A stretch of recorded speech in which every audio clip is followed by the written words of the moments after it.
Hello, what's up? We're still speaking about this situation, and I want to highlight some issues, right? The previous part, please go check it out, gauge your bearings, figure out what's going on there so that you might not be lost and devastated, therefore, as a result of all of your lostness. Listen up, you guys. This gentleman that I found on End Times Production that's literally too legit to quit and too intelligent for me to ignore, too anointed in all other subject areas for me to just write off. He caused me to really think, what in the world are we to do if at all Christ comes back? Not back so much, but raptures us in another 100 years or 120 years. What are we to do as the church? The world is literally going to the dogs. And then I investigated other things on social media as I keep on perusing the content therein.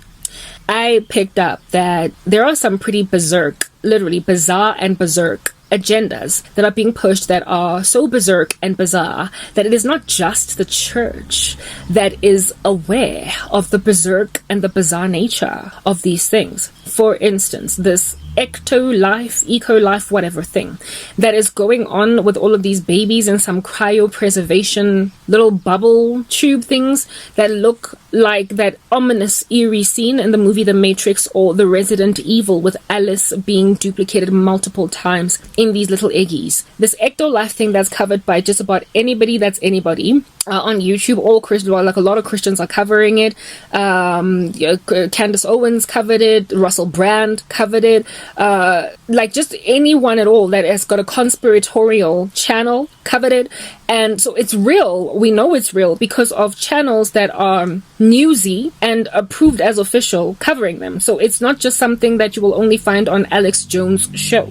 It's not just a conspiracy. Do you understand? Where it is that they're literally like baking babies like they're baking bread in a laboratory. It is currently still a concept. However, one that is sufficiently near future possibility to be a facty that it will be covered on official news channels.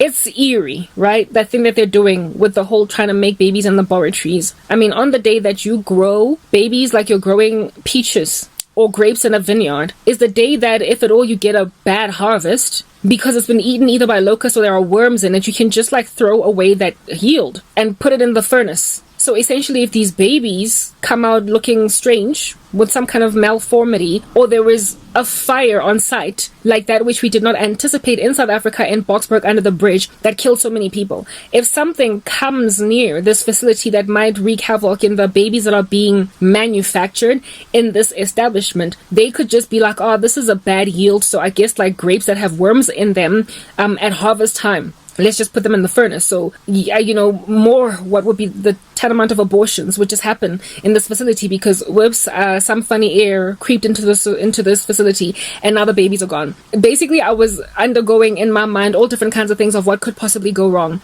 with this thing and what are moral issues over and above the fact that you don't get to play God and those babies are not even really truly babies in the image of God. They likely are like the Nephilim in that they've been created in a strange, weird space that God does not approve, and so they will unlikely be eligible for salvation.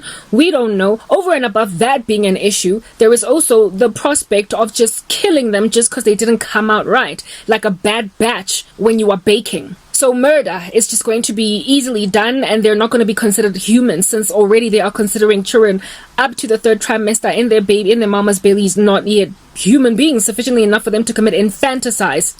In the US, there was a law that was passed after 28 days following their birth. So what then when they're in a pod, never mind a woman's stomach, okay?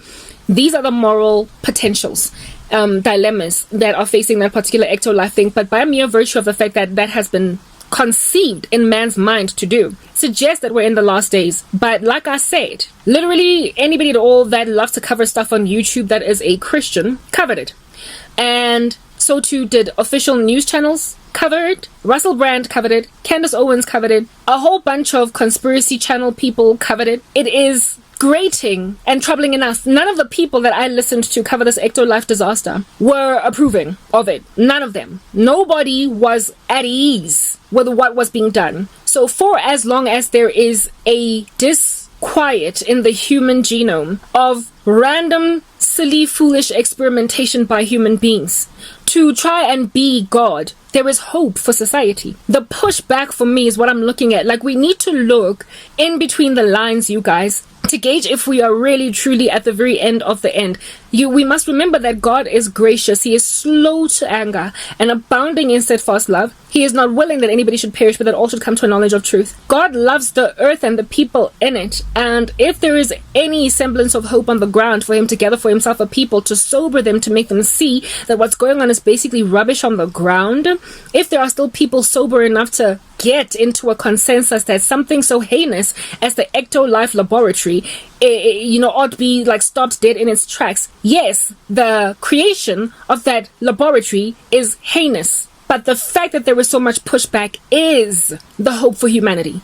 The fact that so many people spoke so negatively against it, that is the Holy Grail. That is what is the thingy-mabobby that we ought to look at as the grace of God in humanity, the common grace, the invisible qualities of God, the operating conscience of the human race. It is not that human beings are trying to create babies in a laboratory that should be our problem. The problem should be people that are happy to abide by that in their grand numbers with nobody pushing back against it. On the day when there is no resistance against berserk and bizarre, insane, crazy things that people are doing, that's when we are truly in trouble. Sufficiently enough for the Lord to, reap us. I am such a pre-trib rapture believer, and I am such a it's happening tomorrow believer, that literally, if you're going to listen to anybody, try and help Christians to be more balanced in how they look at the end of days, you should listen to me. Because literally, if you go into my channel, you will see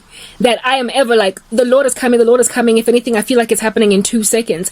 But at the same time, we have to be wise enough and Berean enough and scholastic enough and studious enough to gauge other cues in society as to, yes, it's the end, but just how end is it? That we might then make informed decisions as to how we're going to live our lives. It is very different and outworking of how you're going to live your life, you guys. If you know, based on your gathering of data, that this could happen in the next year versus, look, I can totally see how another 10, 20 years is feasible. You would likely make different life decisions if you imagined you had 1 year to live versus imagining you have 30 years to live. You would likely make vastly different life choices. So I'm trying to avert believers from making the incorrect life future plans because of their gauging of the future being only 5 years at most old versus 30. If you are not putting money away for your children's university funds because you imagine you're all going to go in the rapture, your kid is going to get to matric, grade 12, and literally have to take out student loans in order to pay, put your kid in debt because you imagined that in 2023 God was going to come and get us. So I decided rather not to get that life insurance policy. We are in this world, we are not of it, but because we are in it, we need to live among these people and thrive. We have to plant vineyards. It's wise. We have to save up an inheritance for our children. It is wise. We have got to do that which God has put us here on the earth to do and not squander our inheritance. That I believe that's also the reason why God did not give us dates in the scriptures. It is precisely because if at all dates were given us close to that date, people would stop being biblical in their Christianity, and so they would bury themselves away, make like hermit crabs, or put their talents in the ground. That was just the conversation around the Ecto-Life thing. It is disturbing, and enough people have spoken about it as being disturbing. And if you go down in the comments section of all of these people covering the Ecto-Life disaster, they all agree that this is just insane. We're in the last days. It's ludicrous. If enough people think it's ludicrous, there are enough people worthy of salvaging the earth for. Do not forget that that the Lord, upon being petitioned by Abraham on behalf of Lot in Sodom, was prepared to rescue all of Sodom that probably had thousands, if not hundreds of thousands of people in there, or tens of thousands of people in there. He was prepared to rescue all of Sodom for 50 people, 30, 10. So will the Lord not rescue the whole earth on account of the small number of people that are in consensus concerning the incredible insanity of everybody else?